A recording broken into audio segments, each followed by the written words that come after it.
Hi guys, welcome to Ayang Tacloban. This is Jordan. Dito ako ngayon sa City Hall ng Tacloban. Ayan.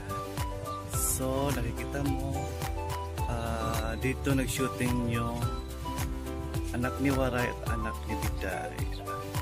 Ito po yung, sa likod ko po yung City Hall ng Tacloban.